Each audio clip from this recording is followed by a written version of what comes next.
May all beings in this world be well, happy and peaceful.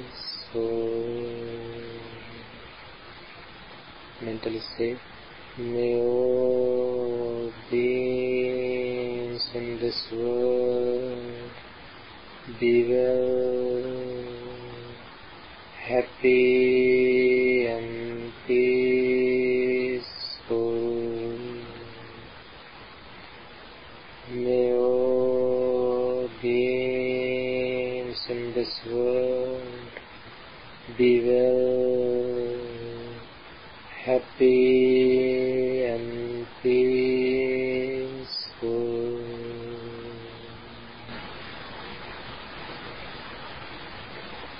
Repeat it for a while.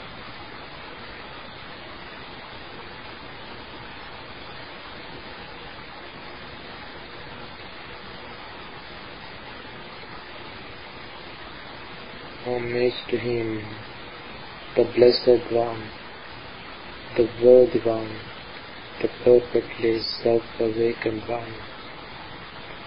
Homage to the Dhamma, the teaching of the Buddha, which leads from darkness to light. Homage to the Sangha, the fellowship of the Buddha's disciples that inspire and guide. Slowly open your eyes and say sadhu, sadhu, sadhu, sadhu.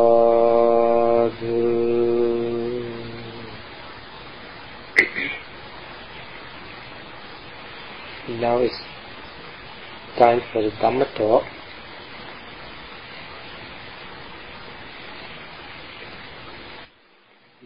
A unique being, an extraordinary man, arises in this world for the benefit of the many, for the happiness of the many, out of compassion for the world, for the good, benefit and happiness of good, gods and men. Who is this unique being? It is the Tathagata, the exalted, fully enlightened one, the Buddha. This is the quotation from the word of the Buddha. Friends, tonight our topic is the emergence of Buddhism and the spreading of Buddhism in the world. Emergence and spreading of Buddhism in the world. Let's start from the very beginning of the history of man. As we all know, in the primitive stage, primitive era, people had no proper religions.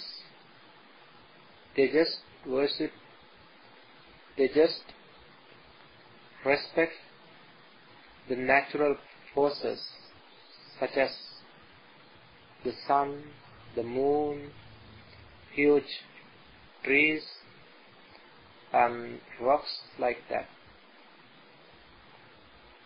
But with the fear of man, the man wanted to respect different types of gods. They believed that there are some gods, some spirits behind these huge things. That is how religion came to exist, with the fear of man. According to the history, pre-Buddhistic era, there had been some other eras such as Vedic era and Upanishadic era. During the time of the Veda period, where society had been divided into 4 groups, namely Brahmins, kings, merchants, and slaves. The Brahmins were the prominent in that society. They performed various types of sacrifices to propitiate gods. Some people, the intelligent people, thought that it was not correct performing such sacrifices by killing thousands of animals. Therefore, they decided to deviate from such practices, and then they went to the forest and they started to practice meditation. At the end of this era, the Vedic period, another period arose, which is Upanishadic period. During the time of this Upanishadic period, some people practiced, they had their disciples sitting close near. Upanishad means sitting close, sit by the teacher, listening to the teacher.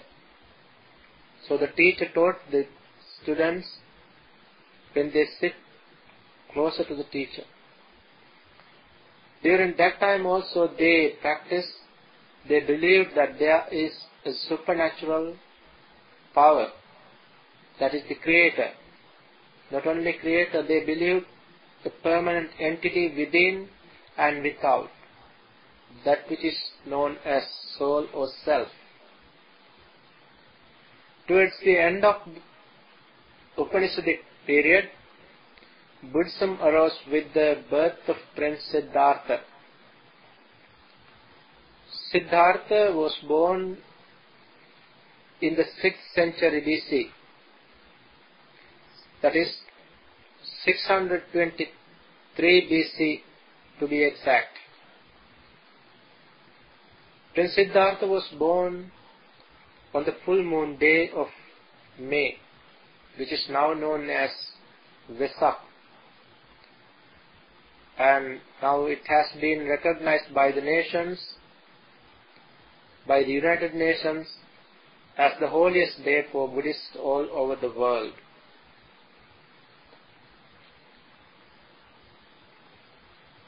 After his birth, the name was given Siddhartha, means wish fulfilled.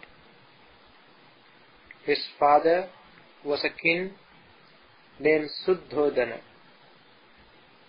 His mother, Mahamaya. His mother passed away 7 days after his birth. Then he was fostered by his foster mother, Prajapati. So Siddhartha, at the age of 16, he married with his cousin Yasodhara. They led a happy married life, a luxurious life. But by the age of 29, Siddhartha decided to renounce the whole worldly life.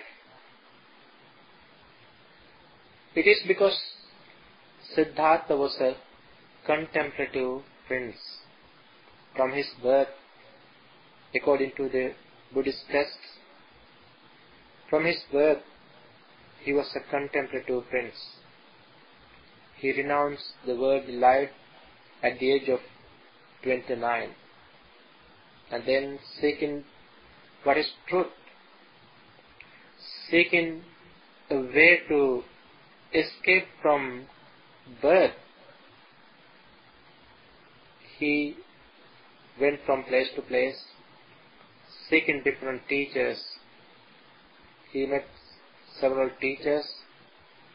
First he met the teacher where he was taught how to practice and develop absorptions. From that teacher, he learned how to develop different absorptions, 7 types of absorptions. But he realized that it was not the way, not the proper way to realize a way to escape from birth and death. Then he went to another teacher from where he learned how to practice another absorption which is known as neither perception nor non-perception. Even that was not the way, not the ending, not what he was seeking. Thereafter he decided to go from there also, seeking some other teachers. He met a group of monks, group of ascetics who were practicing severe austerities, severe practices. As he was instructed, he started to practice severe austerities, severe practices for 6 years. Eventually, he realized that he had become almost a skeleton. Thereafter, he gave up that also as an extreme. Then he started to practice the middle way. Having taken enough food and drinks, he started to practice mindfulness of breathing. On a certain day, that was the full moon day of May, he sat under a tree, huge tree, with a firm resolution, firm determination to attain enlightenment.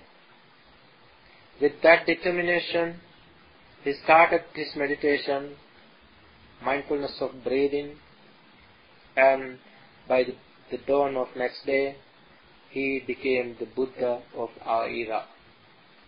That's how Prince Siddhartha became the Buddha of our era. Siddhartha was his given name. Gautama is his family name. Siddhartha, he was called Siddhartha Gautama, or Gautama the Buddha. So what is his enlightenment? What he realized? He mainly realized the 4 noble truths. What are the 4 noble truths? He realized that there is dissatisfaction, suffering in the world. When there is a dissatisfaction, there should be a way, there should be a cause of it. He realized the cause of it, cause of suffering. Then he realized the path, the way.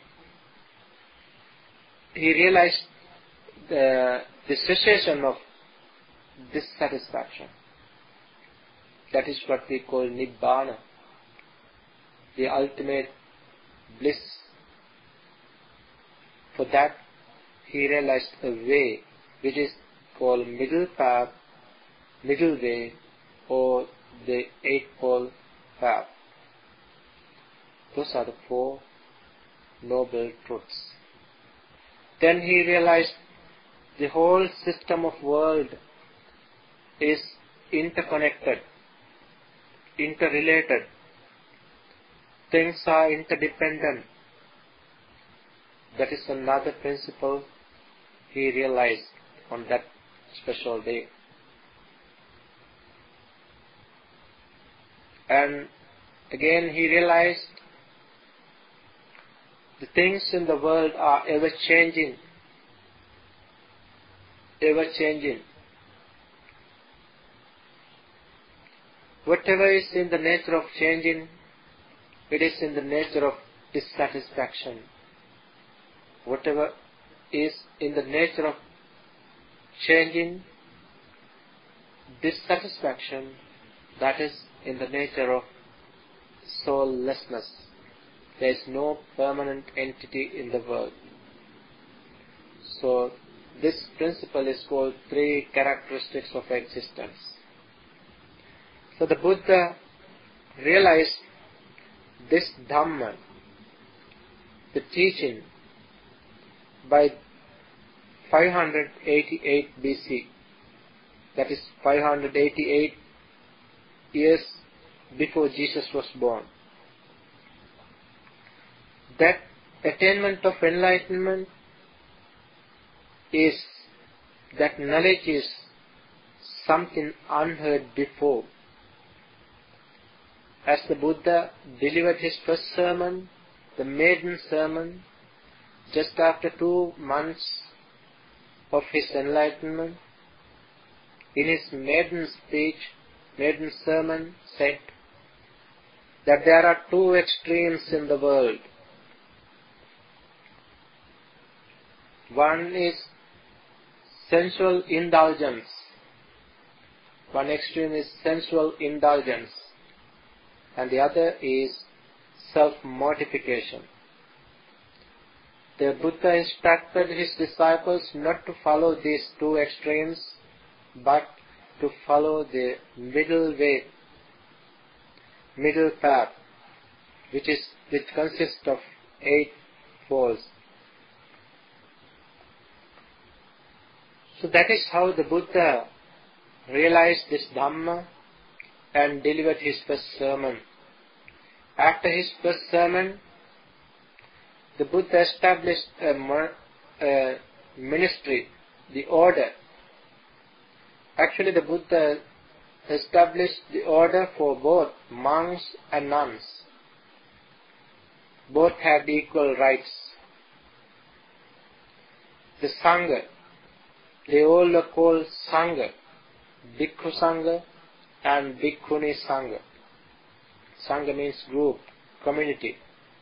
Community of monks and the community of nuns. As we know that there are fourfold Sangha. Nowadays we are talking about fourfold Sangha.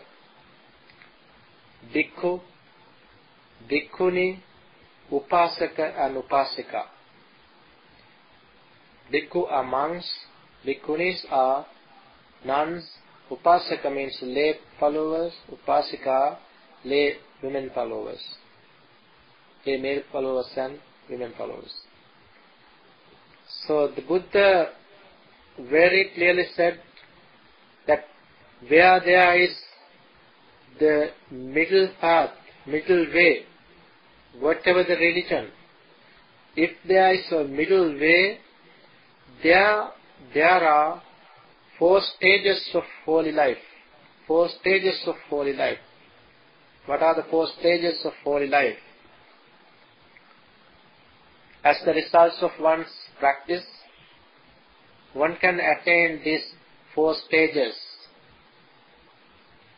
The first step is a stream enterer.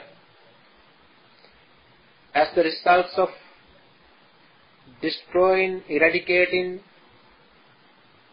3 types of fetters through which we are bound to samsara, the cycle of births and deaths, one can attain this stage. That is stream enterer. Secondly, as the result of practice, one can attain the second stage, that is called one's returner. Thirdly, one can attain the stage of non-returner. The final is the arahanthood, which is the result of complete eradication of defilements. So this is how the Buddha taught the Dhamma for 45 years. At the age of 80, the Buddha passed away. That was 543 BC. 3 months after the passing away of the Buddha, there was a council, the council of Arahants. 500 Arahants attend this council, where the monks recited, rehearsed the Dhamma, the whole teaching of the Buddha. And they all accepted the discourses delivered by the Buddha. Then the monks, the Arahants, all these Arahants codified the teachings according to the characteristics of different discourses, like long discourses, short discourses, middle discourses, and numerical discourses. These long discourses are now called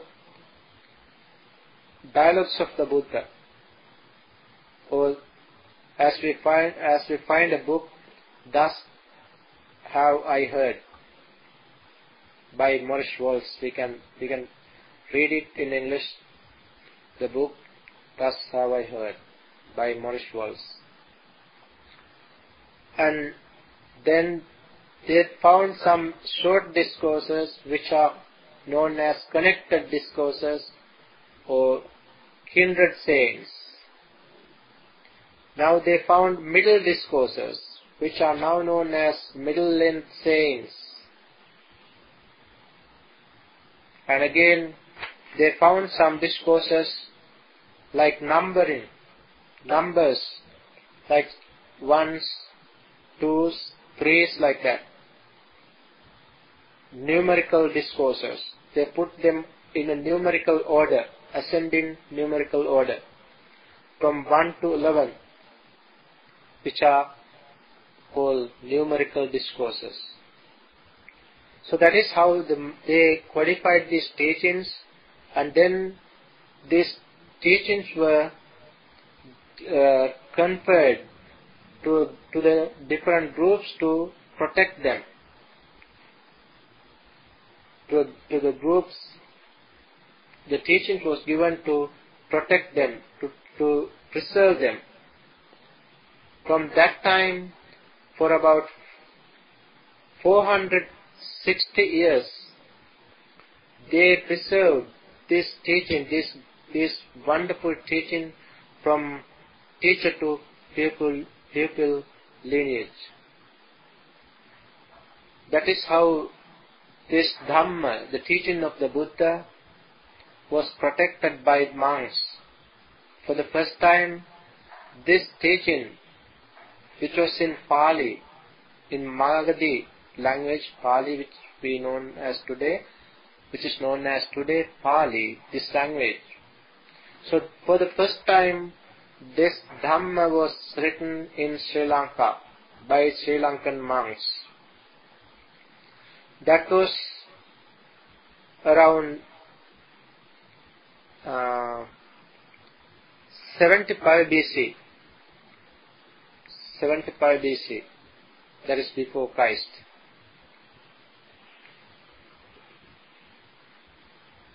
Then as they had another council in India, which is known as the Second Council.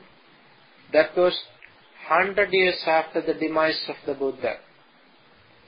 That was a critical moment. That was a very important moment in the Sasana, the dispensation of the Buddha, where the sectarianism arose in Buddhism. In this council, a group of monks submitted 10 factors to be lessened, to be shortened. But the Arahants, the then enlightened ones, they did not accept these 10 factors. As the result of that, this group deviated from the mainstream and they held their own council, and this group later on known as the group of Mahayana. That is how the teaching of the Buddha, the dispensation was divided into two groups. The mainstream is known as the Pali tradition. This deviated group was then known as the Sanskrit tradition.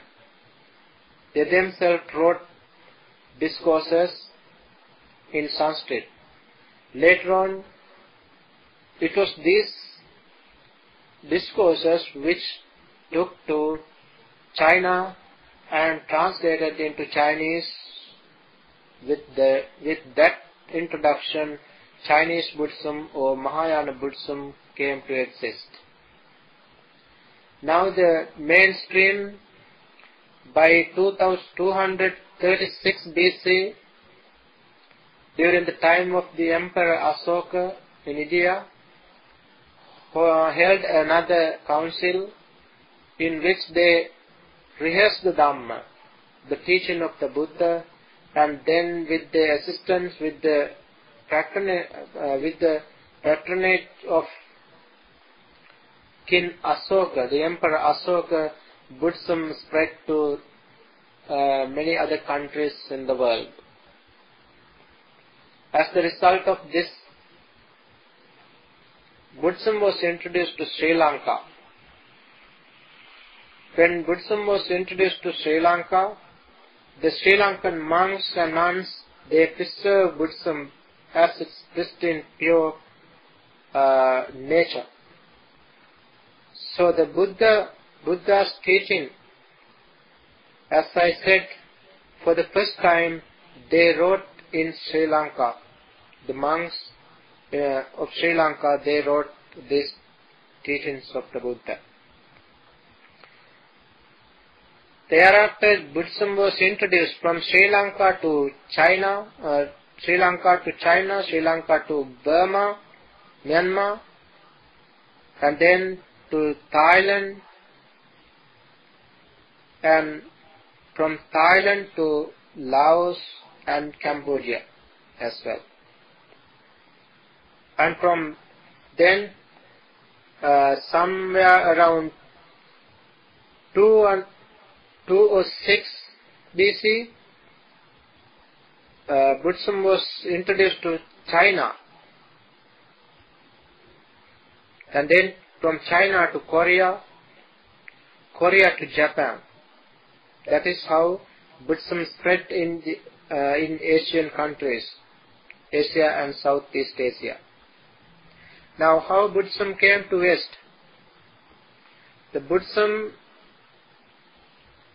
as some scholars like Rhys Davids and William Geiger, they, during the time of the British, when the British administered Sri Lanka as their colony, during that time some European scholars went to Sri Lanka to do their service as civil servants.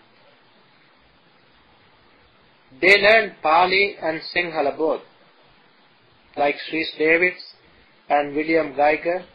They learned both these languages, Sinhalese and Pali. Then, when Rhys Davids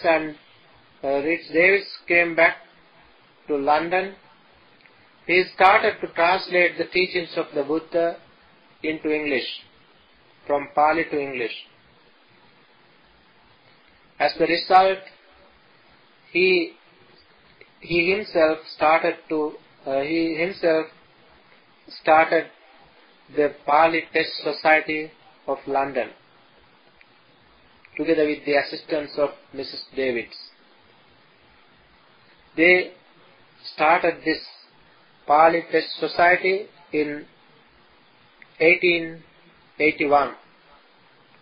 With the establishment of this Pali Test Society in London, whole teaching, whole Tripitaka, the three baskets, whole teachings of the Buddha were translated into English, and they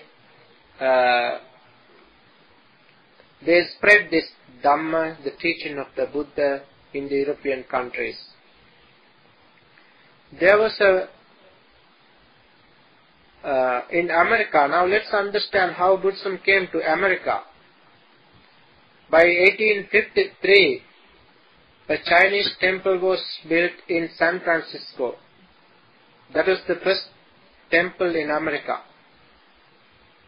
And by 1896, a Japanese temple was established in Hawaii in America. And by 1853, Theosophical Society was established in New York under the guidance of Mrs. Blavatsky and Colonel Henry Steele Olcott. There was a great significant event by 1893. That was the most significant event in the 19th century. That is the Parliament of the World's Religion, which was held in Chicago. This was mainly for the different Christian denominations, but some Buddhist groups from Sri Lanka, led by Anagarika Dharmapala, and some groups from Thailand, Myanmar, they participated in this special event, the Parliament of the World's Religions in Chicago. That was 1893. That is how, after that, the USA, the America, became a fertile ground for Buddhism. Now in America, as the scholars say, there are three types of Buddhism in America. The first one is immigrant or ethnic Buddhism. Second is import Buddhism or elite Buddhism.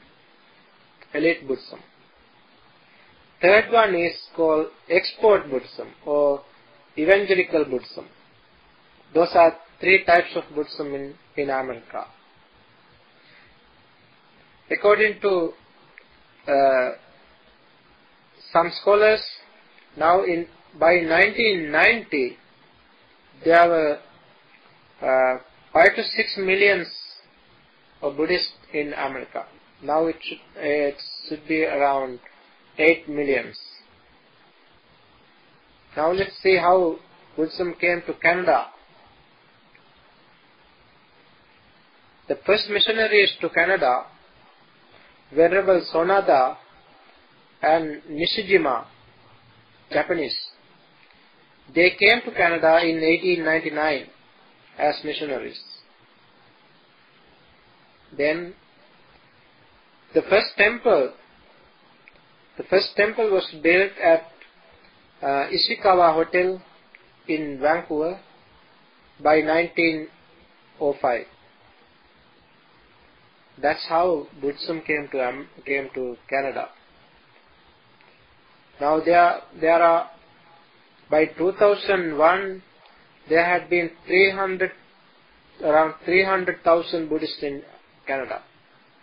Now it should be around 500,000, at least 500,000 Buddhists in Canada. This is how Buddhism emerged and spread in the world. So I think this is quite clear to you. If we want to discuss, now we can discuss the Dhamma, discuss how Buddhism emerged and how Buddhism spread, as well as if anybody wants to understand Dhamma, you can question now. Thank you.